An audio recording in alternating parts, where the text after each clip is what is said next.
as a leader, you've got to try to inspire and influence. So you try to create a vision. You've got to know where you want to go, have a plan, pay enormous attention to detail, keep dress rehearsing. Winning's a process, and you've got to make sure that every time you lose, you look back at the process and say, right, what didn't we get quite right in the process? We're going to surprise everyone, mate, because we're going to play a Wallaby style of game.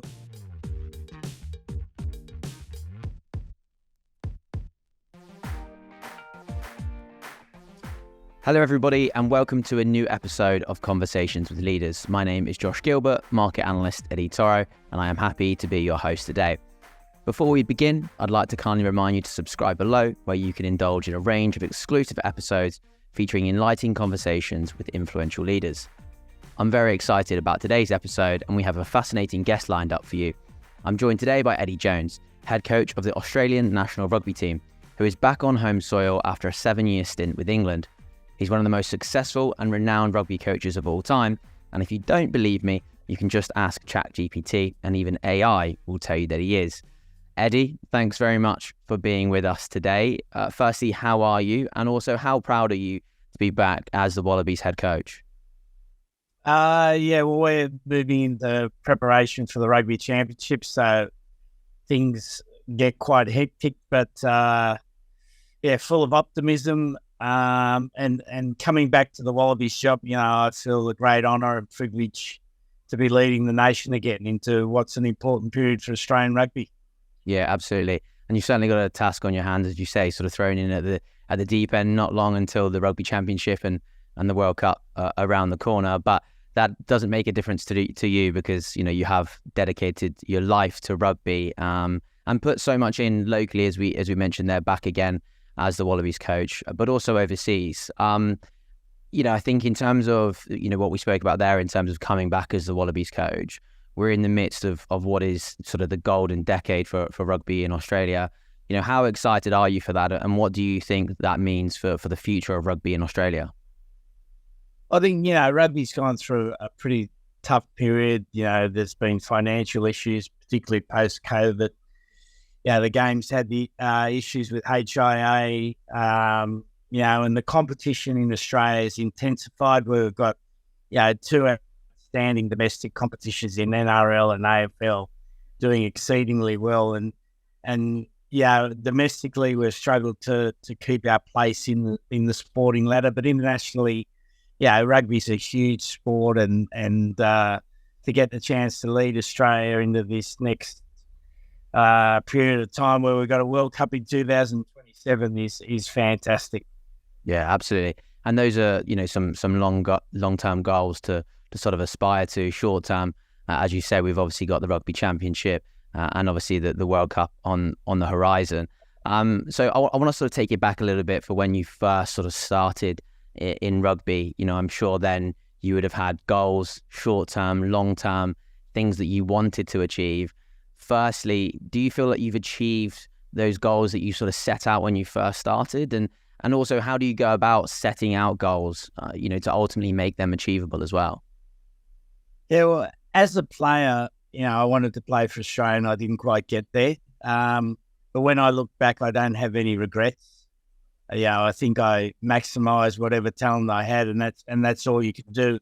And then starting off with coaching, initially, my ambition was to win trophies, but now, still to win trophies now, but now I think about it more that how can I leave something in a better place? So my ambition is always go to a team, go to a country and see if I can leave it in a better place. And I always start with where we want to finish, where do we want to finish as a team, and then work backwards from there. Yeah, absolutely. And I guess, a big part of those goals and sort of, outlining those is obviously really important. And as you say, making an impact on wherever you go. But, with that, I think also comes strategy, right? Obviously, the game has changed pretty significantly, I would say myself, over the years. And I would assume that sometimes, depending on where you go, that does come with a change of strategy. But I'd like to sort of try and find a little bit out about what has been the basis of your strategy over the years that has allowed you to be so successful wherever you've gone. and has there been any standout significant changes to your strategy over time? Well, I think, you've always, as a leader, you've got to try to inspire and influence. So you try to create a vision of where you want to go. And then the planning and the detail is the really important part. And I think that, nothing ever changes in that way. You've got to know where you want to go, have a plan, pay enormous attention to detail, keep dress rehearsing. So that's your planning part. And then you've obviously got the people. You got to find the right people. And in rugby, we need generally tough people that want to be a good teammate. And then you have to try to create an environment where you get the balance right between working hard and enjoyment. And I think that's important, and learning all the hard work has got to be at a level where some people may feel uncomfortable, and it mightn't be the right environment for them. But at the same time, you got to balance that with, you want people to come into work and enjoy the environment you're in. So, that then gets about the facilities you have, the people you have, whether you have people in the right roles. There's a number of things to look at in any environment. And each team you go to, particularly national teams, tend to have their own flavour. South Africa was very hierarchical, very defence-driven. Japan, super hierarchical, very attack-minded. English, probably super hierarchical, but very planned and organised, and you never wanted for resources there. Where Australia's changed a lot over the last 20 years, massively changed a lot. The players we're dealing with. And I think that reflects the society here. Australian society, I think, has changed enormously in the last 20 years. Yeah. And I think that's, again, a good point to lead us in to the next section I wanted to talk about, which comes down to sort of analysing and sort of decision making, because a big part of when you go into, a new national team, meeting a new squad, lots of analysis that comes into that and lots of new challenges, but also decision making as well. You've got a huge task as a head coach in terms of, that final decision on the squad, tactics, how your team plays. So how do you analyze your players, your opponents, their tactics, and how important is that analysis for you in your sort of day-to-day job?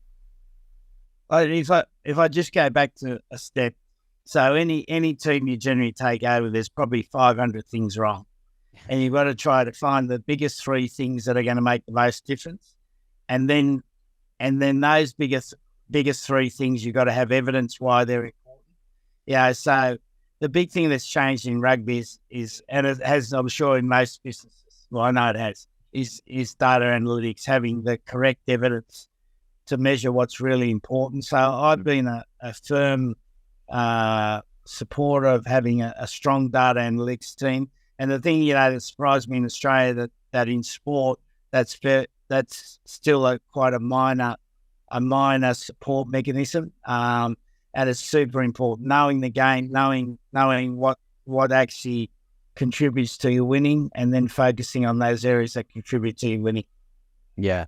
And it's amazing what you say about analysis. If we go back to, again, maybe the football sort of scene, there's a great series on Arsenal, which sort of analyzes, Mikel Arteta there, and who's very big on analysis, and having that data in behind. So when you first came back into the Wallabies, you mentioned about, there's 500 things wrong. What was the first thing that you thought that needed to change when you sort of first came and met this squad and came back as coach? Yeah, well, one of the things that generally that's quite common is the mindset. If you've been a losing team, there comes with that a mindset that things are okay, that there's not a lot of urgency around. So that's one thing we've really tried to work on, is changing that mindset. In a short period of time actually helps us in that way, about having urgency, but thinking about the possibilities of where you can be. It's not about the team we are today, it's the team we are tomorrow. And the same for individuals. What can you be today? What are you today? And what can you be tomorrow? And then particularly, I think with young people, I'm sure it's the same in business. You got to get them to own their own career. And the new word for that is you've got to have agency in their career. And that's 100% right. Yeah. So following on from that, obviously talking about, the personal levels and, a little bit about you from a peer-to-peer level as well and working with the players, it seems that sort of everywhere that you've sort of been, you've always had a great personal connection, with the players, with the rest of the coaching staff and everyone, around the teams. And I wanted to ask how that helps you get the best from your players, and also how that helps, bring players back to form after maybe struggling for a bit of form as well. Is that something that you really pride yourself on? Well, I think, I was lucky enough. I was brought up as a teacher. And the first couple of years I taught as a casual teacher. So I used to go into schools and you usually get the rat back boy classes because that's when the teacher would have a day off. Yeah. So, I quickly worked out you'd have a class of 30, you'd have to find the kids who can help you and the kids who are going to be difficult. And it's the same in any team. You go into a team that's set, you find out the people who are really going to help you, are really committed to be better. And then you find out the people who are going to struggle to be committed. And, in a national team, you can get rid of those players. But when I say get rid of them, you always want to give them an opportunity to change. You always want to give people an opportunity to change. I just had a difficult conversation with a young back rower who's come in well overweight. And he's made a choice to do that. And at the end of the day, he's made that choice, but now we want to give him the opportunity to change that and give him the support. So particularly for the Wallabies, we're working on a really high support, but also a high challenge environment. And I think, so every environment you've got to work out where's that support challenge equation sit. Yeah, absolutely. And, giving the players that sort of support also allows them that freedom, I think, as well, which, means that they're sort of gonna run for you on the pitch, and until the end. And I think as a coach, a big part of the job that I would probably say, as we, probably know, it comes with plenty of pressure. Off the pitch, on the pitch, having those conversations with players, on pitch, you're going to be handed, plenty of intense moments. I wanted to understand a little bit about how you manage emotions. You've taken part in some of the biggest rugby matches in history. You probably will continue to sort of do so in your career as well. But how are you able to sort of influence games, but also be there for your players when they need you the most? And as, like I say, just ultimately deal with those emotions in such intense situations. Yeah, well, that comes through practice. So I think it also comes through an understanding that, when you win, you can't get too excited. And when you lose, you can't get too disappointed. And it's trying to keep that even keel on your emotions. There'll be times where you have to play a role and have to be super aggressive or super emotional. And there'll be times where you need to pull back. So you've always got to be aware of what the environment needs, what your team environment needs at that particular time, and what you need to give them as a coach. So, in leadership, we all want to be authentic and we all want to be ourselves, but sometimes we have to play different roles to get the best out of the people around us who we're trying to influence. Yeah. And again, we're talking about influence there. We're talking about sort of your strategies. We've spoken a little bit about, what it takes to sort of be part of your squad. So Eddie, your teams have always been known to be tough, uncompromising, well-disciplined, smart. And when you first sort of came back to the Wallabies, you mentioned in a press conference earlier this year about bringing back Wallabies values, such as grit, digger spirit. Why are these values so important to you? And why do you believe that they hold the key to a successful team? I think, whenever you coach your national team, you've got to go back to the societal values. And Australia is a society built on digging in for your mate. That's been the traditional Australian way. And some of our players, they won't have been educated like that at home, but they would have been influenced by that. And so you want to go back to the DNA of your group.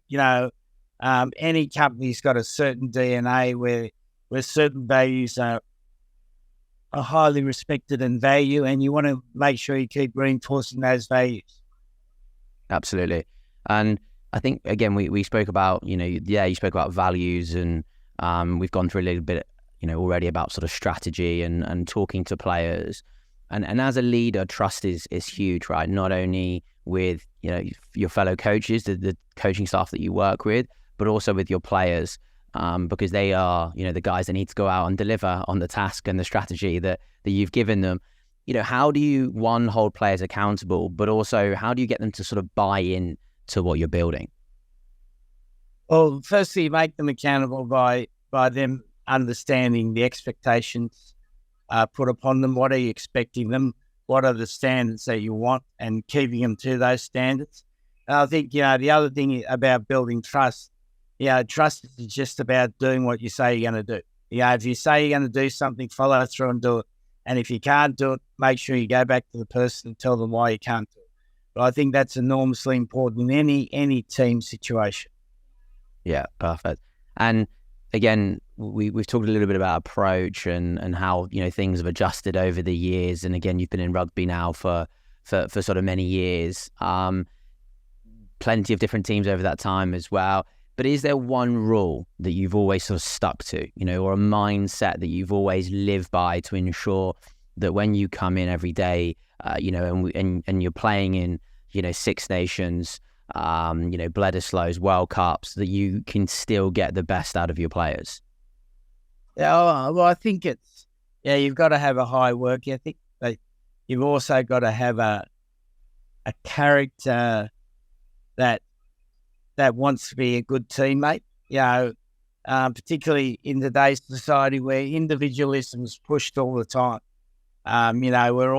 Everyone's encouraged to be fantastically individual, Instagram, Facebook, they're all about the individual. And you've got to find people that want to be good teammates, that want to help people get better, that want to work together. And that couple with work ethic is a huge part of putting together a team. Yeah. And when you've put these teams together over the years, you've managed to have a great career. It has spanned over sort of 30 years.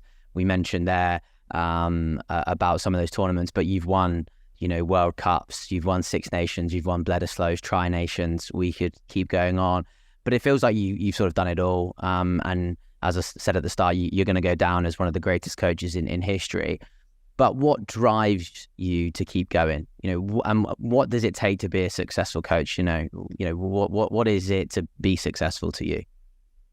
Well, I'm not a successful coach. I'm trying to be a successful coach. And I think that's important, that you never think you've made it, that you're always just on a journey to getting a little bit better. But I think you got to love what you're doing.